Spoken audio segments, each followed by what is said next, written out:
Before we start the story, please hit the like and subscribe button. It's helping YouTube share with more people, which lets me make even more stories. Staring at the tree, whiskey in hand, Pete was pleased that this year would be different from the last. It had been the strangest time of his life, but he truly felt like things were finally coming together. And when better to come together than at Christmas? A time he loved more than any other. In some ways, the past year had been like an eternity, in others as if it had succumbed to time in the blink of an eye, but either way he was glad to see the back of it. Staring at the Christmas tree, its beautiful lights casting a warm hue over the room, and the snow quietly falling outside as the sun set, Pete began to think of the past year, of his daughter Lana and his wife Janet. It had started with a very normal December 12 months earlier. The small town in which they lived was covered in a thick layer of snow, the residents spending most of their days clearing driveways, and Pete's wife going off for one of her usual wanders. She had been gone for a couple of hours, but while Janet was utterly devoted to her family, she still needed moments to herself, to clear her head, to diminish the stress that comes with a loving yet disorganized husband, and a little girl who was kind, but whom enjoyed trying her parents' patience as much as possible. When the tensions of a domestic life clouded her feelings, or began to weigh on her spirits, Janet would wander out of the back door into the fields and woodlands which characterized the entire area, and trek for a little while through the pines which dotted the landscape. It therefore wasn't unusual for her to be gone for fairly long periods, especially since it was around that time of year when she would take it upon herself to choose the Christmas tree. No matter how much Pete or Lana asked to help out, this was Janet's job. She loved the tradition of it, the process of choosing the best possible tree, cutting it down, and then seeing the bright smiles on her family's faces, as they would gleefully take the tree indoors and decorate it with sparkling glitter garlands, warm glowing lights, and an array of festive baubles. It was a small highland town, where they lived, far away from any major city, but Janet and the rest of her family loved their home. The simplicity of it, the feeling of being an integral part of a close-knit community, and of course the beautiful surroundings, lush during the Scottish summer and cold, crisp, stark but yet awe-inspiring in the winter. Most importantly, she loved the pine woods nearby, specifically a collection of trees which sat at the top of a small hill within walking distance from the house. Perfect for picking a Christmas tree, she would return there each year, and while their numbers thinned due to a few other neighbors going there for the exact same purpose, there were enough trees to last a good many years. When she had been gone for 3 hours, Pete began to grow nervous, as this was longer than usual, and since it was getting dark, he took it upon himself to venture outside, telling Lana to lock the doors after him, and that he would not be long. Lana laughed when he told her that he expected that Mummy was struggling through the snow with a huge tree, bigger than any other they had ever had. Pete loved to see the excitement in his daughter's face at this time of year, and he told her to watch from her bedroom window to see what they would bring back.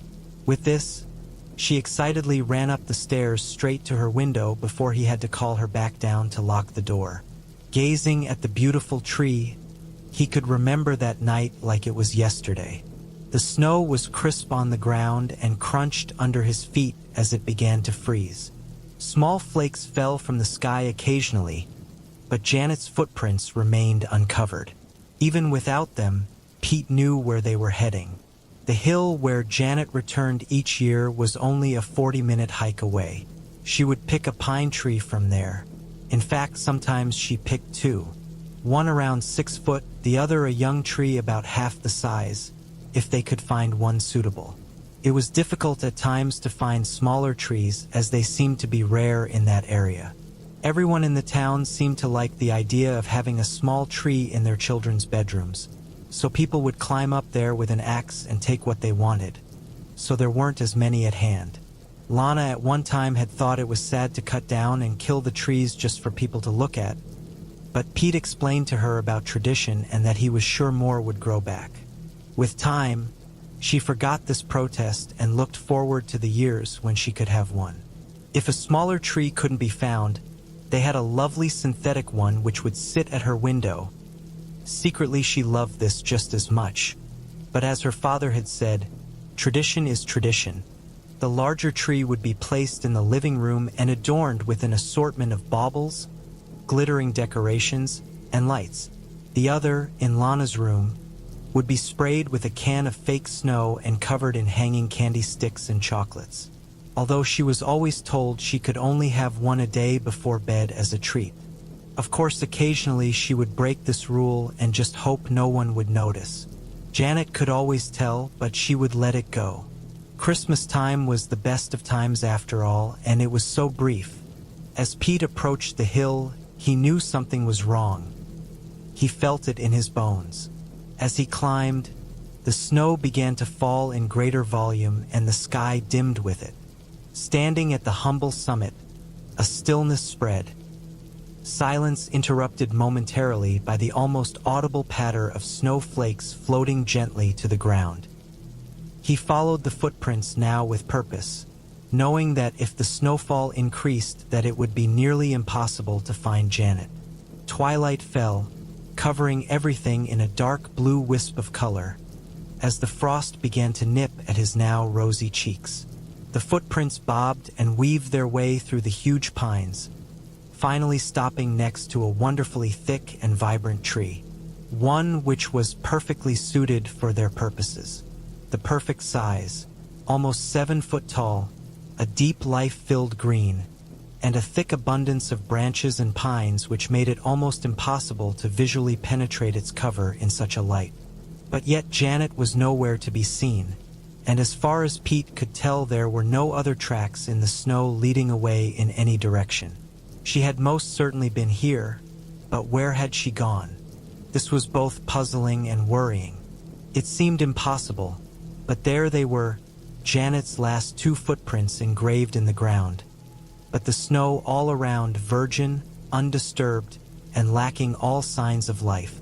It was as if she had just vanished into the night. Looking at the base of the tree, Pete ran his fingers over a deep gash in its trunk. There was no doubt about it. Janet had taken a few swipes at it with her axe. Then, for some unknown reason, she had left, or perhaps moved on to a tree she felt was more suitable. Surely not, though. This tree was perfect. That must have been it, though. She must have moved on. Perhaps there was some random, freakish flurry of snow which covered her tracks. Yes, that must have been it. But Pete knew this was wishful thinking. He had lived there for years, and in all of that time he had never seen such a thing. Then he saw it. Several meters away, lying in the snow, was Janet's axe. He rushed over to the object, falling once as the snow deepened. Rising to his feet, it was now unmistakable. Yes, it was partially covered in snow, but it was Janet's axe all right. It lay there much like the footprints, isolated but with the absence of any human imprints. It was as if the tool had been dropped from a great height, but Pete did not care to speculate. A sense of growing worry permeated his mind as the thought of Janet lying somewhere injured increased his anxiety. Shouting his wife's name repeatedly drew no reply as darkness now began to creep ever closer. If she was hurt, he would have to raise the alarm and get the town out looking for her, along with mountain rescue. She wouldn't survive long in the snow, in that biting cold. At this thought, the panic grew. Worry, fear, hurt that can only be felt through love. With torch in hand, he continued in the direction the axe had taken him. As he entered a thick den of pine trees, he noticed the broken branches littered on the ground as if something had rushed past, tearing them apart and breaking them off on impact. Maybe Janet ran through here? The scale of the damage, however, looked too great to have been dealt by one person alone. Had he been in any other country, he would have assumed a bear was nearby, but they had been hunted to extinction in Scotland long ago, along with the wolves and any other predators. For a moment his torch reflected off of something scuttling under a bush, but it looked more like an insect than anything else. and again far too small to cause such devastation. Pete fixed his scarf, trying to cover his face as the frost bit deeper, but just as he did so, something caught his eye, something on the ground. Shining his torch on what he at first thought to be a dead animal was the crumpled body of Janet, lying still on the ground. A heart attack, they said. A heart attack. But Pete had seen her face. He had looked upon those eyes once so filled with kindness, transfixed in a frozen stare. Cold, glassy, black with fear. Her hands were clenched in front of her, and the pathologist told him that this was perfectly normal for one suffering such a massive heart attack in such low temperatures. As was the contorted look on her face. Although at the mention of this Pete saw a flicker in the pathologist's eyes which gave away that he was as puzzled by that look as anyone. A look Pete would never forget.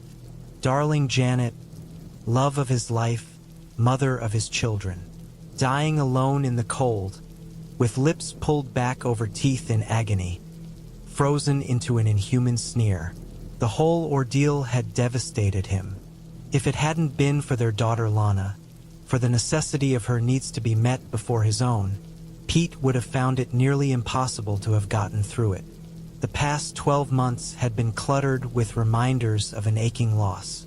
As with any bereavement, the first time of doing something once shared without that person made the pain more acute. The first Christmas, the first day at work, the first walk to school, the first family get-together. Every person's face etched in concern, accompanied by the usual well-meaning but empty traditions of, "How are you holding up?"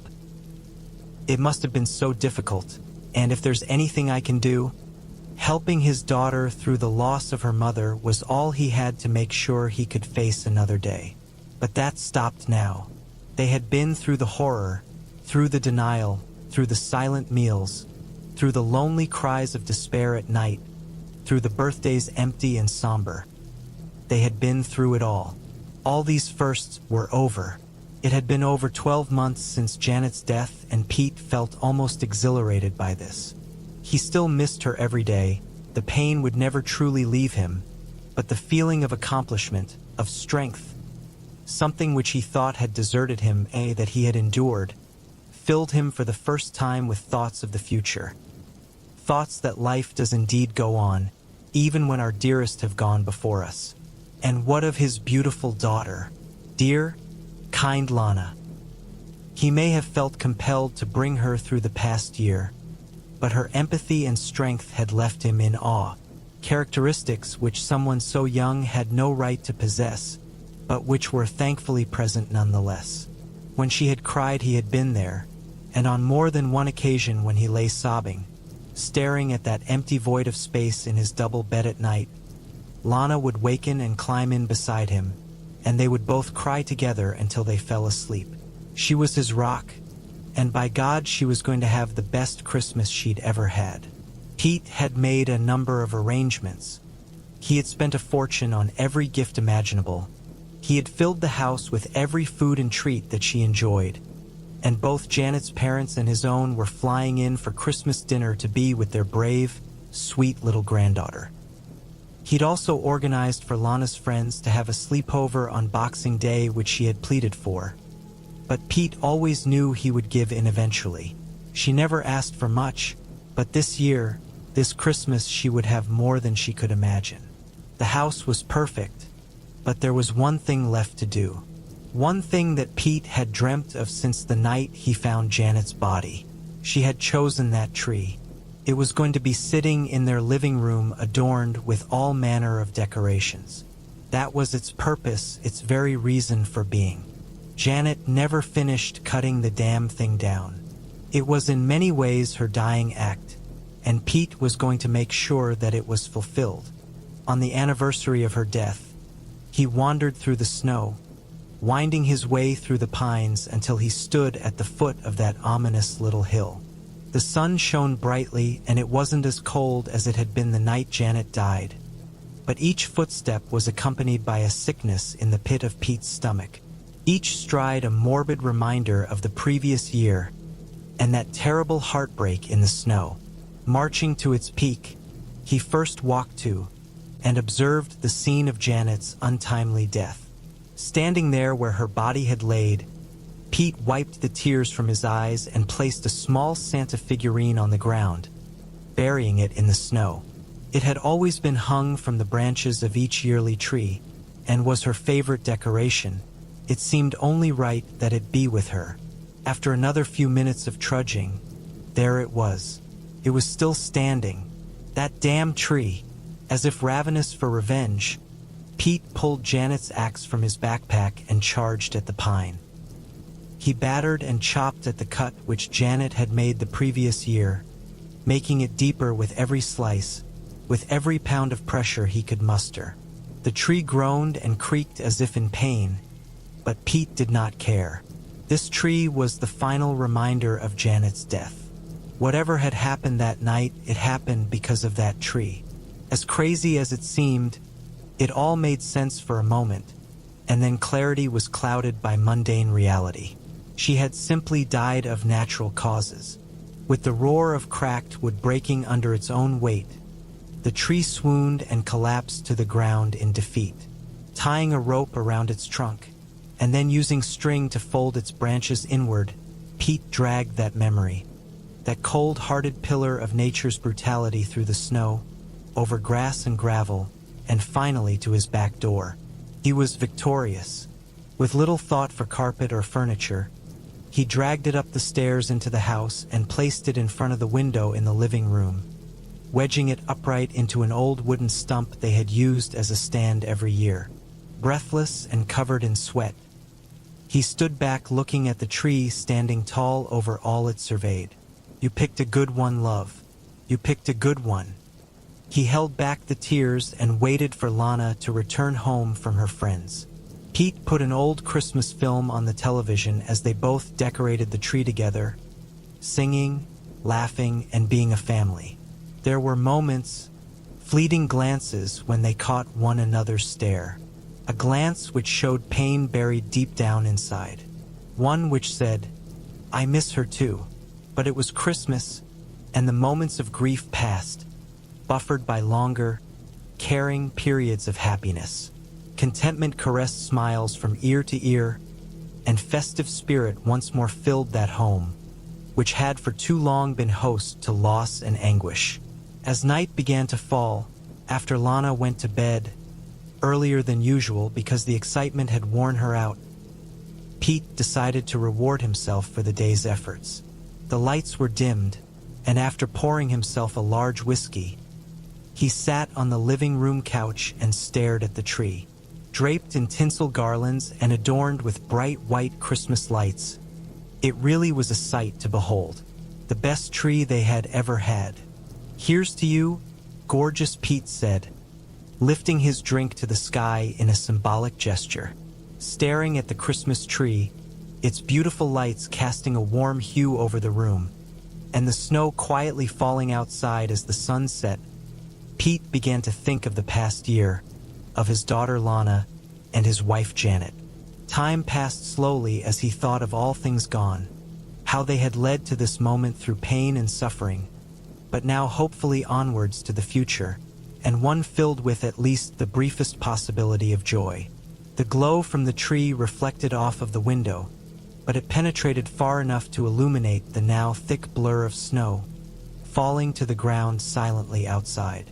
The room remained dark, but the lights bathed everything subtly in a warm Yuletide radiance, which when accompanied by the orange lambency of the fire only served to cultivate the anticipation for Christmas even more so. For the first time in a year, Pete was happy. Something bothered him, though. There was a slight apprehension or annoyance at the back of his mind. Something which was spoiling the display. Sipping at his whiskey, casting a glance at the entire room, he finally saw what the problem was. Two of the Christmas tree lights were occasionally flickering. Not constantly, but often enough to be noticeable, and more importantly, aggravating. Downing the rest of his drink, Pete rose to his feet, now feeling the aches in his muscles from the effort exerted while dragging that thing all the way home from the hill. Walking over to the tree, the lights were indeed flickering, but there was something unusual about them. They seemed deeper than the rest, as if coming from around the trunk, rather than resting on the branches. Again, Pete was struck by how dark the interior of the tree was, that even in the presence of many lights placed upon it, he could not peer or adequately see between the branches. Even the two lights which sat deeper behind the pines did not seem to illuminate their surroundings in any way. The empty glass slipped from his fingers, smashing on the floor. The lights were fine, they were not flickering at all, but the occasional blinking of two eyes amongst the branches had been enough to catch his attention. He froze to the spot, and it was as if the room grew somehow darker. Something stirred between the pines, between the knotted wood, and the scratched, porous surface. Something lived there. A feeling of utter paralysis now took hold. His feet firmly glued to the ground as the two eyes slowly pushed forward. Creaking and cracking, a face revealed itself from between the pine-covered branches, as if seeping out from its innermost visceral point. Mold-covered, ancient, its features twisted in rage. Fear began to course through Pete's veins. His heart beat faster and faster as the face moved closer, its eyes devoid of pupils now swamped in a maddening yellow, and from below, the protrusion of two thin, moss-covered legs arching out from between the branches. With a creak and snap, it straightened itself, now standing in all of its terrible glory in front of the tree. It was now pitch black outside, and it would have been clear to Pete that this animal, this creature, was of a nocturnal nature. But in its stare he found himself helpless. His heart skipped. First it was a palpitation, then he could feel a searing pain in his left arm. He clutched his chest, but his feet remained adhered to the ground, and it was impossible to look away from those yellow, unmarked eyes. Its gaze came closer still, and in the pain which it brought, Pete knew he was going to die. To be found like Janet, cold, face contorted, and the second victim of that which lived amongst the pines on that hill. The pain was now unbearable, but the paralysis removed the possibility of a scream. What little light there was from the fireplace now illuminated its head, elongated on one side and pulsating on the other, its face dominated by a large dark hole which appeared in place of a mouth or nose, one which no light could penetrate. As its boil-ridden head stooped to meet his own and the hole in its face almost touched his mouth, an involuntary sneer pulled Pete's lips up to reveal his teeth, as his face contorted into an entirely unnatural position. Then that one word, a word so powerful, so pure that even the most evil of intentions could be dispelled by it. "Daddy!" With the snap of wood, the gargoyle-like creature turned its wide, yellow gaze to Lana, standing at the bottom of the stairs in her pajamas. Her scream echoed out into the night. Arms outstretched, its odd-numbered fingers moved with a stutter as its moss-covered legs groaned, carrying it forward in a peculiar, unbalanced motion towards her. Now Lana was paralyzed by its stare, and with each step closer, her face contorted more fiercely, and the pain in her chest brought her to the point of unconsciousness. As intense as its ancient gaze was, it was focused, so focused that it did notice Pete clawing his way across the floor towards the kitchen. The wooden creature's unsure movements made it appear more like a puppet than a thing of autonomous purpose, and as it reached Lana, it cupped her face in its uneven hands and stared wide-eyed and pupil-less into her face. Tears streamed down her cheeks. The sound of feet running filled the air, and as it twisted to investigate, a loud crack was heard as Pete ran up onto the couch, jumping high into the air, bringing Janet's axe down deep into its spine. No blood ran or gushed, but a plague of unfamiliar insect-like critters poured out of the wound. Instead of a howl of pain, the creature emitted a crescendo of strange squeals and clicks before throwing Pete to the ground and smashing through the back door. Lana's father gave chase, but it was impossible, as the wooden creation moved at an unimaginable pace, gliding on the ground with each stride, leaving no footprints in the snow. After a visit to the nearest hospital, both Lana and her father were given a clean bill of health, but they never returned to that house, filled with memories of the good times, the happy times, of a mother, a wife, a kind soul, of birthdays and weddings, and of course of Christmas time. Pete didn't know what that creature was, whether it was alive or dead, or something else entirely inconceivable to human mind. But he made a solemn promise to himself from that moment on. Never again would he cut down a tree, decorate it, and take enjoyment in its appearance as it died, because no matter how pretty they are, no matter how much warmth they may give, no matter how much they might make people think of Christmas, you just don't know what may be living inside. The story credit: Michael Whitehouse. Subscribe for more horror stories every day.